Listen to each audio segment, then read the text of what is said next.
Hello everybody and welcome back to my channel, Cookies and Cream. And today we're going to be doing something different. This is a new addition to my channel that I want to add, and it's going to be called Cooking with Cookie. So it's going to be a little bit kind of something like So You Think You Can Cook.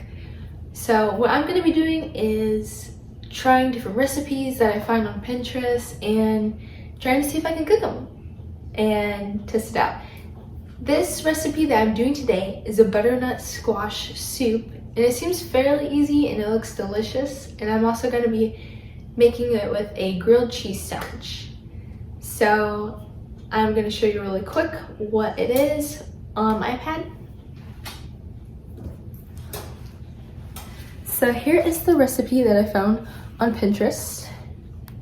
It has the recipe down below, and it is called a roasted butternut squash soup. So if you want to look for it on Pinterest, that's what it's called. I just typed in butternut squash soup, and that is what I'm going to be making today, and I'm excited. And this recipe that I'm going to be adding some different things to it because I saw down below that someone added chickpeas and like coconut milk, and so I'm adding a little bit things to it that I thought also would make it more delicious as well. So basically what the recipe is going to need, I don't think I've ever cooked with a butternut squash before, so this will be a first for me. So you're going to need a butternut squash, garlic cloves, 2, I may use the 3 just for more flavor. You're going to need thyme, I believe it's pronounced, and sage, and I got a can of chickpeas. And you will need vegetable broth. And I got organic coconut milk that I'm gonna add to the soup to help it make it thicker and give a little bit more coconutty flavor. And you will need salt, ginger, turmeric, and cumin to season the chickpeas, and olive oil, of course, and carrots. And I'm soaking my carrots right now in some warm water, or kind of warm, lukewarm water with baking soda to clean them, and then I'm gonna peel them and cut them up with the butternut squash as well. It looks like they peel it as well. And that was just my oven that just finished preheating to 400 in the video, and then underneath it didn't show what he preheated it to, but I'm doing 400 and I'm gonna keep an eye on it, and I think I will try to see if 20 minutes works, because that's what you're supposed to first do, is cut up your vegetables and the garlic and roast it in the oven. But anywho, I'm gonna videotape it and you'll see me all do it anyway. So that is what I'm gonna do, and let's get into it. Today at the grocery store, these were just calling my name. Are they just beautiful?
Anyway, so I'm gonna pop these 2 pans into the oven, and I was surprised that I had to use 2 cookie sheets for this because I was only planning to use 1, but it was so much squash and carrots that I had to put on 2. So I'm gonna pop this in the oven, I think for about 20 minutes. I'm gonna keep my eye on it, and we're gonna roast them. Peas. I was gonna roast them on the pan, but the pan I had to, on the cookie sheet in the oven, but I had to use that for the additional squash that I had. So I'll probably have a lot of leftovers from the soup. So I'm gonna open this up and drain it and rinse the chickpeas and then put them in the pan.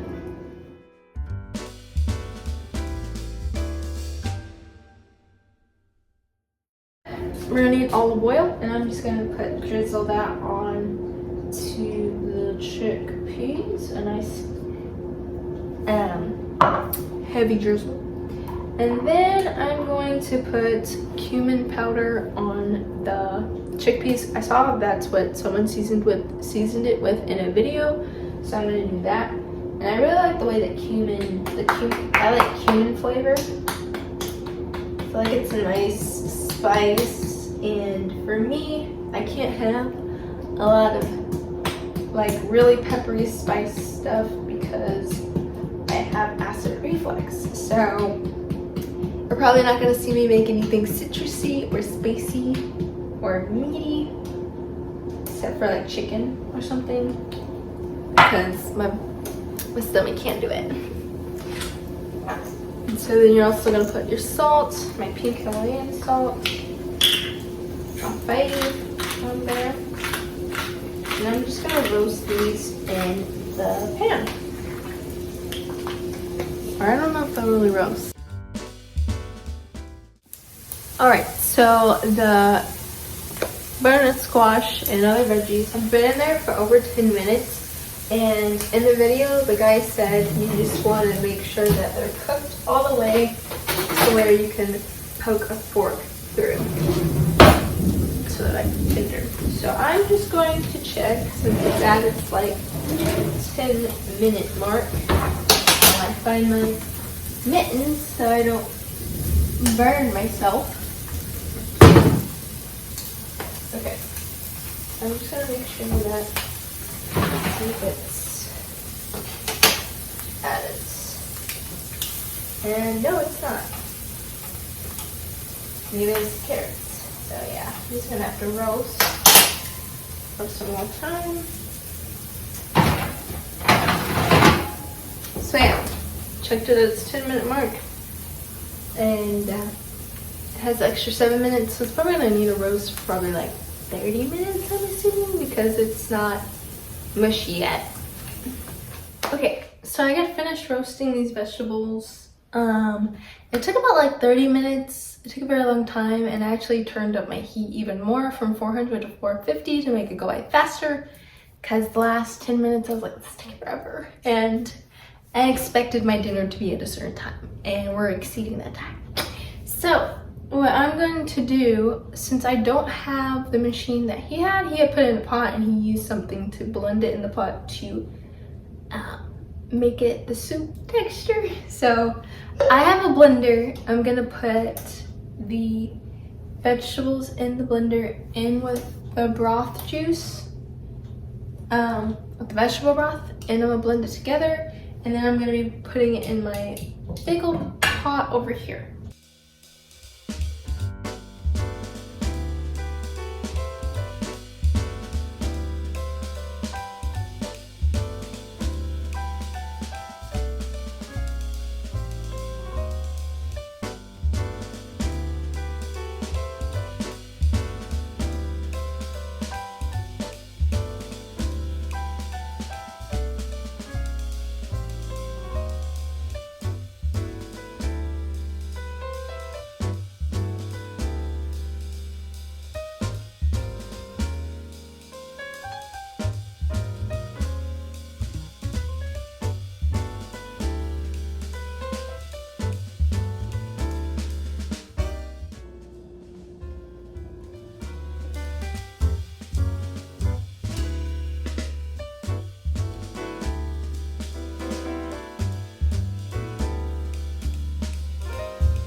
Alrighty everybody, that took me about 2 hours and 30 minutes to make. It took a long time to roast, it took a while to blend because I need a legit blender, not those just 1 cup ones. That took me a long process, but was it worth it? I feel like I made a beautiful dish. I'm not professional, remember, but this is still very hot, but I garnished it, made it look really pretty, and I made my grilled cheese. So I'm gonna go ahead and do a taste test. Let's see how the sauce, how the soup tastes. I did add a little bit of coconut oil. I didn't measure, but I probably feel like I put in like a 4th cup or a 3rd cup. So the texture is pretty thick, but not too thick. So let's see.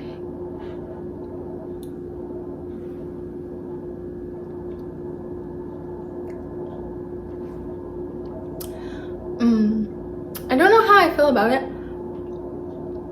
I feel like it's not very savory, but it is actually not bad. It tastes like kind of sweet, and I tasted it before I even put the coconut milk in it, and it still tasted this way, so I know the coconut milk didn't make it like taste even sweeter. It still tastes the same. I think I added the coconut milk mainly for texture, but it tastes pretty good. I feel like it tastes like a nice soup, a nice creamy soup. And now I'm gonna try it. I'm gonna go ahead and try it with a grilled cheese. By the way, this is all vegan. This is all dairy free. Because we have a lactose intolerant household. So the cheese did melt, and that's like my favorite brand of mozzarella cheese to get. I put it in the video a bit so you can see what brand it was. It melts better, and it's like, it feels like as if you're eating legit mozzarella. So we're gonna see. I'm gonna dip it. Let's see how that is. Looks like that. That's pretty good. That's not bad. I'm sorry. I'm also really hungry. That feels like a workout from cooking all of this. It was a literal workout. I feel like I slaved in the kitchen. But that's actually not bad. I feel like it's a nice kind of fallish soup.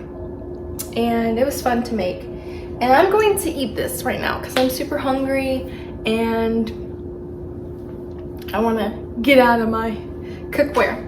But thank you guys so much for, if you watched this all the way to the end, thank you so much for watching all the way to the end, or if you just skipped through. I mean, I hope I was helpful in trying out this new recipe. I hope that you guys are able to try it out. And let me know what you think. I don't think it's that bad. I think it's a nice kind of fall soup. But thank you guys so much for watching. I hope you guys have a beautiful, amazing day, and I'll see you soon.